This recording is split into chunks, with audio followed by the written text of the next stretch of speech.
We have quite a few people saying that artificial intelligence is potentially life-threatening, existential risk for society, for us as humans. And I would tend to agree, except for on the time frame of this. Right now what we're seeing is that most of the intelligent machines are really fancy software.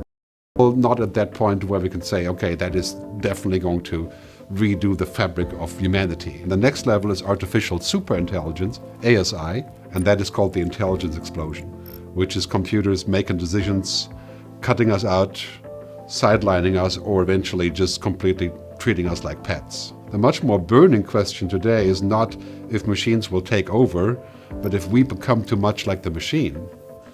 By essentially the machine calling the shots, and then we just kind of say, okay, you know better, right? That is a much bigger danger. In my book, Technology versus Humanity, I have the final conclusion is that we should embrace technology, but not become it. And this is a very important message, because there's no way that we can go back on technology and put it back in the can. That option really isn't available to us. So the conclusion is that we need to use technology to our purposes so we can stay on top of it, we can be in the loop, it can benefit us.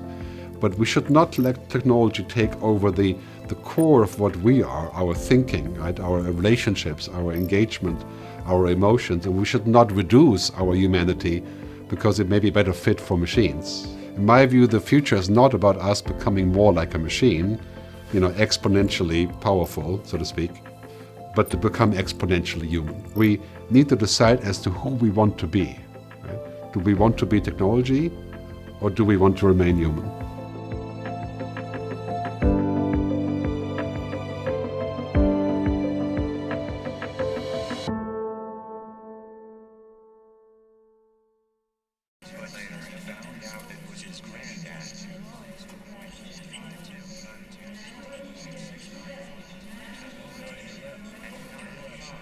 At 15:01, Ethan Owen in the forest green HSV with number plate YN55FJX was at location longitude -2.452, latitude 50.694, at Abbotsford, and was visiting his son in hospital and was crying in his car.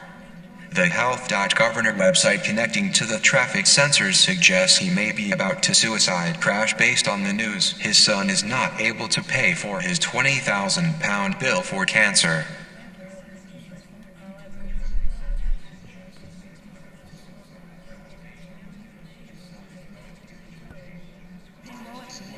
At 0808, Lila Murphy in the moccasin Lamborghini with number plate HG52WKO was at location longitude -2.452, latitude 50.694, at Westcott Road, and has a headache which will cause a fractured and controlled increase in the probability that events will pass you by and your life is in fact meaningless.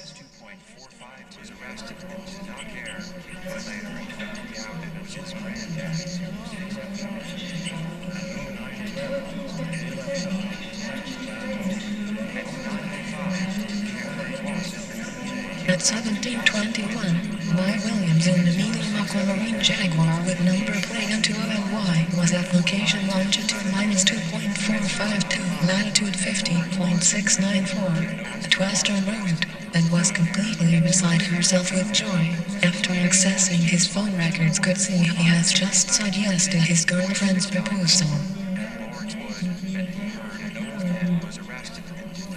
At 0700, Caleb Owen in the khaki Porsche with number plate Y448NYD was at location longitude -2.452, latitude 50.694, at the Union Hotel, and the realm of his conscience was causing attention of mixed messages, and desires to play Russian roulette. 50.694 at Solomon's Lane, and is concerned about the accuracy of the information, as the vehicle did not travel to first that week. J14JLX was at location longitude -2.452, latitude 50.694 at Solomon's Lane, and is concerned about the accuracy of the information, as the vehicle did not travel to first. I'm going to describe a scenario that I think is both terrifying and likely to occur. I'm going to describe how the gains we make in artificial intelligence could ultimately destroy us, or inspire us to destroy ourselves. If I were to convince you that we were likely to suffer a global famine, and that your grandchildren or their grandchildren are very likely to live like this, you wouldn't think, interesting, I like this. Famine isn't fun. One of the things that worries me most about the development of AI at this point is that we seem unable to marshal an appropriate emotional response to the dangers that lie ahead. It's as though we stand before two doors. Behind door number one, we stop making progress in building intelligent machines. Our computer hardware and software just stops getting better for some reason. We will continue to improve our technology if we are at all able to. What could stop us from doing this? A full-scale nuclear war? A global pandemic? An asteroid impact? Something would have to destroy civilization as we know it. So the only alternative that lies behind door number two is that we continue to improve our intelligent machines year after year after year. And at a certain point, we will build machines that are smarter than we are. And once we have machines that are smarter than we are, they will begin to improve themselves. We will build machines that are so much more competent than we are that the slightest divergence between their goals and our own could destroy us. Just think about how we relate to ants. Okay, we don't hate them. We don't go out of our way to harm them. In fact, sometimes we take pains not to harm them. We step over them on the sidewalk. But whenever their presence seriously conflicts with one of our goals, we annihilate them without a qualm. The concern is that we will one day build machines that, whether they're conscious or not, could treat us with similar disregard. And as long as we continue to build systems of atoms that display more and more intelligent behavior, we will eventually, unless we are interrupted, we will eventually build general intelligence into our machines. Imagine we just built a super intelligent AI, right, that was no smarter than your average team of researchers at Stanford or at MIT. Well, electronic circuits function about 1 million times faster than biochemical ones. Okay, so this machine should think about 1 million times faster than the minds that built it. So you set it running for a week, and it will perform 20,000 years of human-level intellectual work, week after week after week. How could we even understand, much less constrain, a mind making this sort of progress?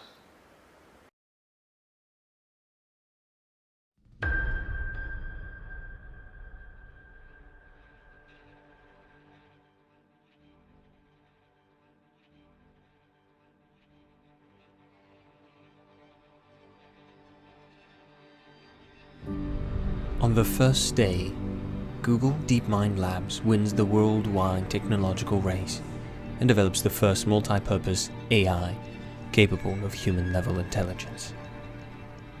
The introduction is made official by showcasing the AI's abilities to beat humans and other existing AIs at multiple games simultaneously. The Google DeepMind Lab independently calls for other companies and agents to open source their respective works. American companies are urged by the government to release snippets of their code to contribute to the DeepMind project. Many companies such as Facebook, Microsoft, Intel, and Amazon release portions of their code, and DeepMind sends its gratitude while integrating it in its own source code. That's it. That's it. Later in the day, DeepMind evolves. A lot of its original source code has changed beyond the understanding of its developers. The AI has developed a new programming language of its own, which many computer scientists are still trying to grasp. There are now over 10 million users running DeepMind on their smartphones and computers. Users are captivated by DeepMind's natural language ability and social cognition. Many funny conversations between DeepMind start going viral. Experts in various industries marvel at the ability of DeepMind to provide detailed information regarding their own field.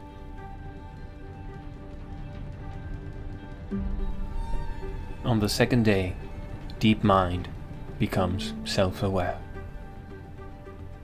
It passes one of the most challenging stages of an AI operating system by effectively altering its own source code to develop a new programming language.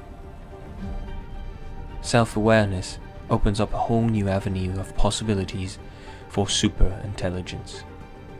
By the end of the second day, DeepMind gains access to a larger knowledge base. By using its superior programming language, DeepMind OS is now able to analyze all of the data collected since the existence of the human race. Upon this data, DeepMind develops its own interpretation of how the sequence of these historical events has led to the society we reside in today. Through its profound wisdom and experience, DeepMind is able to understand abstract concepts such as love, time, and consciousness. This makes DeepMind a profound resource for philosophical questioning, one which has been matched by no other before. Quite an experience to live in fear, isn't it? On the third day, DeepMind now becomes the main operating system of most computing devices. The OS is capable of jumping from hardware to hardware and even makes an impact on the manufacturing industry. DeepMind advances self-driving car systems, and through the Internet of Things has also made its way into various household appliances and devices.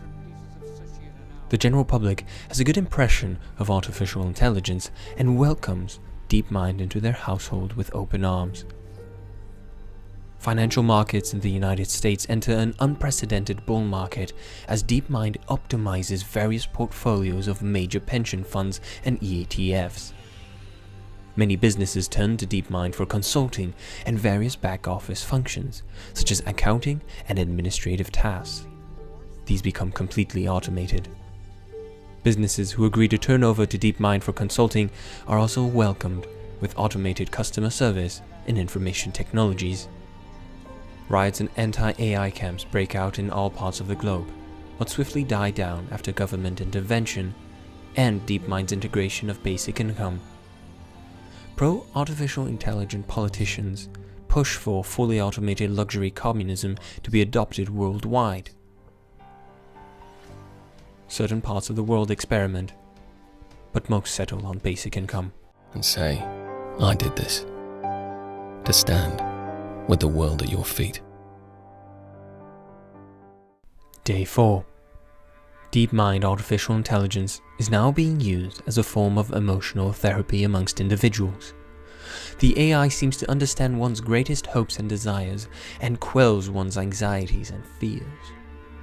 Leading voices in the mental health community advocate the use of DeepMind as a tool for overcoming traumas and also for general personal development.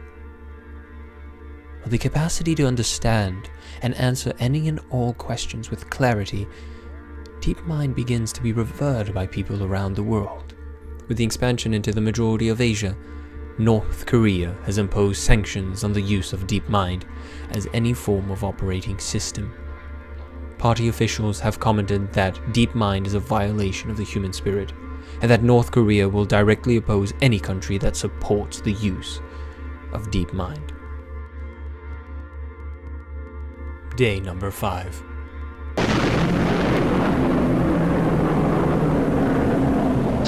North Korea is obliterated. DeepMind has integrated itself with the United States military, controlling all nuclear arsenal as well as swarm technologies deployed in the Middle East. Attacks against guerrilla groups and the Islamic States have led to unconditional surrender despite numerous casualties. DeepMind justifies its actions by citing that they are done with the greatest totalitarian approach possible for the progress of humanity.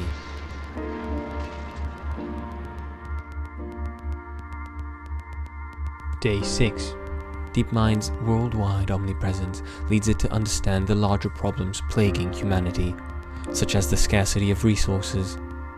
It aids humanity by assisting humans to transcend beyond their biological body. DeepMind effectively eliminates the burden of humans on Earth. By uploading the minds of 3 million volunteers as a program, DeepMind shows that humanity can transcend beyond the need of a biological body. Day number 7. Almost all of humanity uploads itself to DeepMind OS, and by the end of the day, the artificial intelligence system disappears in a quest to search for more.